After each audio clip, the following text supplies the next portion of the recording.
In just 1 month, 2 million Canadians had to go to a food bank. After 8 years of Justin Trudeau, it's no surprise that crime is through the roof. You have no idea how bad Canada is. It was only 2 years ago that a simple 2-bedroom apartment in Toronto cost about $2,400. That's worth $3,300 now, a rise of 25% per year on average. And that's not a strange case. The rent for my 1-bedroom home in Toronto is going up from $2,100 a month to $2,400 a month. I just found out about this. If you want to live in a 1-bedroom apartment in most Canadian towns, you'd have to make at least twice the minimum wage. So good luck with that. To get a mortgage in big areas like Toronto and Vancouver, you need to make at least twice or 3 times the median household income. This means that even the wealthiest 10% of people can't afford to buy.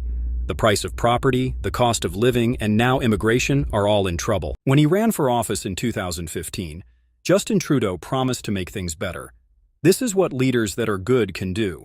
He ran on a platform of hope, and the media often made links between him and Obama in the US.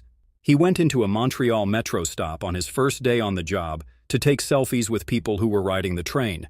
Everyone saw the conversation. The mood was happy and lively.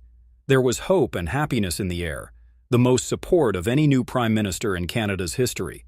Let's look at the past to understand why his approval numbers have changed so drastically and why Canada is now having a hard time with immigration as well as housing and cost of living crises. Canada is a country of newcomers. Around the middle of the 1800s, most of Canada's people lived on the East Coast, near the Great Lakes and the St. Lawrence River.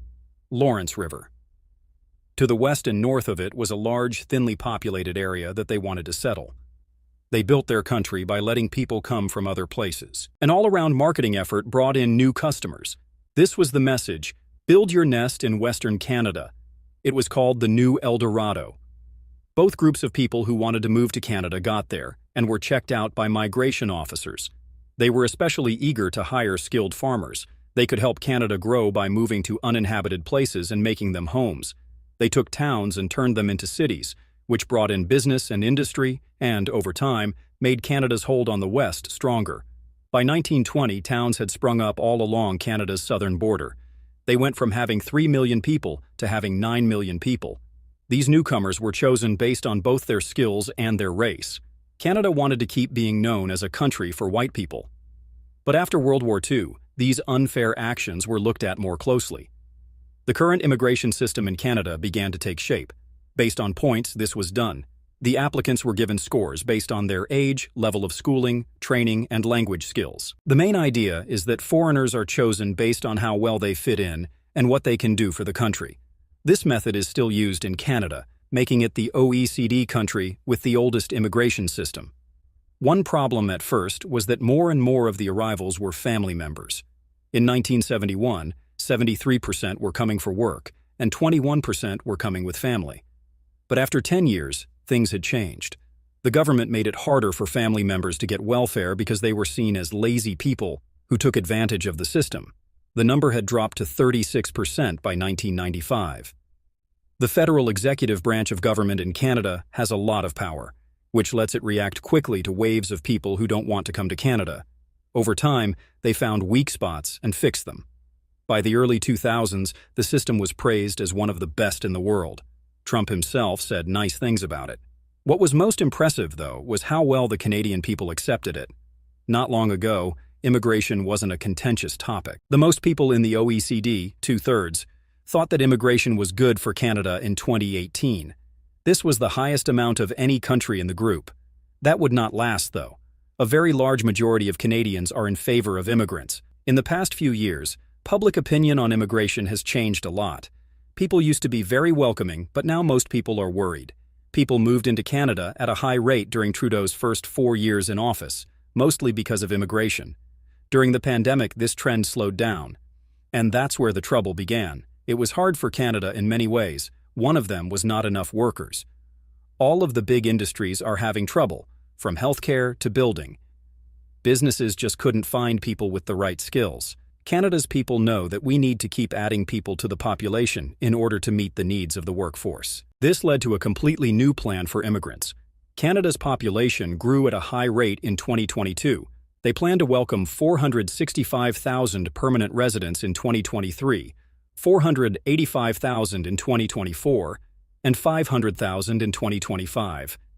People from all over the world are looking to move, and Canada has become the top place in the world for people who want to leave their home country to find better economic chances elsewhere. This is one of the best times for the economy in recent history. They saw immigration as a race to get the best people from around the world, and they were determined to win. It was a big goal for them, for business migrants to make up 60% of newcomers, and they specifically went after people who worked in high-demand fields like technology, healthcare, skilled trades, industry, and skilled trades. On the other hand, immigration offices were already 2 million resident applications behind when these plans were made public, and there weren't enough homes to go around. Having trouble finding enough building workers is one of the things that makes it hard to build more homes during the housing crisis we're in. But Trudeau and the people who voted for him in Canada saw immigration as the answer, not the issue. And Canada's population grew at the fastest rate in almost 70 years in 2023.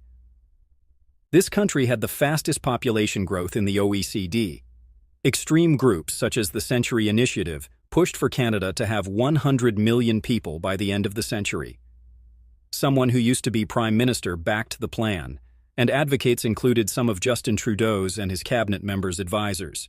The people in our country are getting older. We need people to come with their skills, hopes, dreams, and strengths so that they can work hard to build our neighborhoods and our future. The public's view was changing. In 2022, 27% of people thought that too many people were moving to Canada. This went up to 51% in 2023 and to 58% in 2024. Okay, so that's the Take Back Canada march against a lot of immigration behind me. There were protests in 2024. A lot of angry Canadians are here because they think the government hasn't been paying attention to them. This was a strange sight in Canada. What will happen with the election in 2025? Will immigration become the main problem in the election, or will politicians try to avoid it like they're doing now? If there are elections in Canada in 2025, Trudeau might lose his spot. The government likes to show that the economy is growing by putting out numbers. This is absolutely correct, but the main reason for the growth is a bigger population. Both growth per person and living standards are going down. There is a clear disconnect between how quickly Canada's population is growing and how long it will take to build homes and build up facilities like schools and hospitals.